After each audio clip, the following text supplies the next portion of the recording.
118 DynCorp. This is part 3.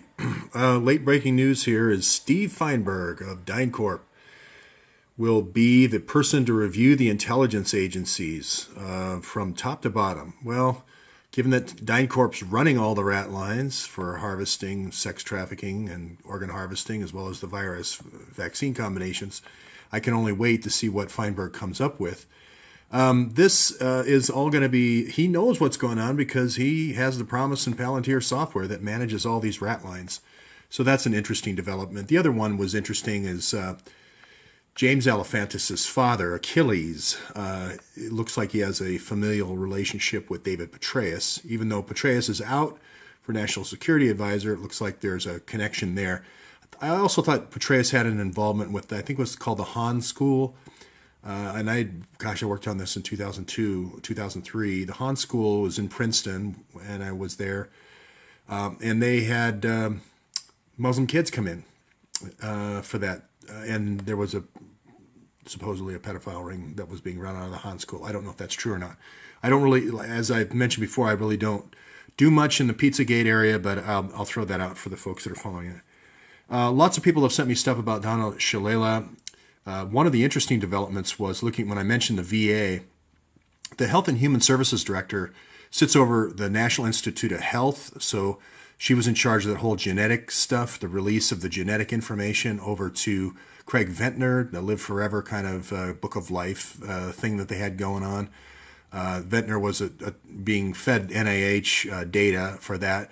CDC data as well. So she's in charge of that virus vaccine type of thing going on.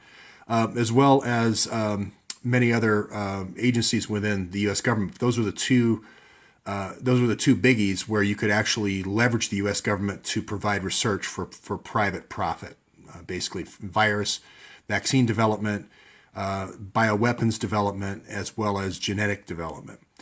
I asked the question this morning, are there body brokers? This was a 10-year-old case. Someone said, hey, well, you mentioned VA, you mentioned Phoenix was the hotspot of where they've had all the problems.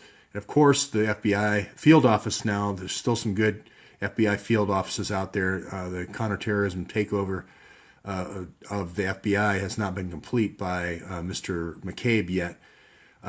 This bust occurred by an FBI field office in Phoenix just last year, or 2015 now. This is the Biological Resource Center of Chicago, and then there's a Biological Resource Center of Phoenix. And this is what is so great about open source research, because these are publicly available articles. There is the bodies, there's the bags, there are the people taking the heads and knees and shoulders and arms out. It's not a fake, But it's the important piece of this is connecting it to the overall franchise operation.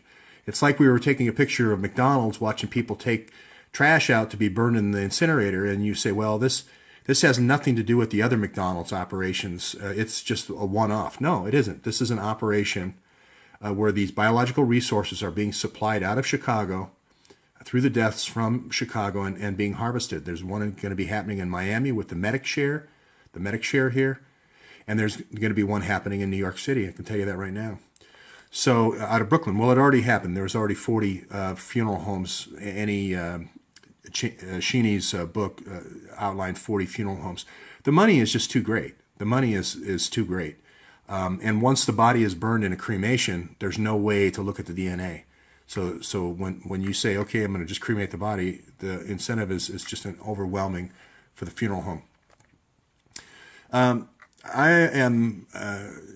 I'm just laughing because we know exactly who the three Muslim brothers are, the three Awan brothers who broke into these systems. We know who they are. Yet we need Steve Feinberg to come in and tell us, an overhaul of the U.S. intelligence agency. I'm not guessing here. These are the three guys that did it. They were paid $160,000 a year. They're good friends of the Clintons. And they're the ones who should be arrested. We don't need Steve Feinberg to come in and slow foot an investigation that's going to last for months and months and months with no arrests. That's the update for this afternoon.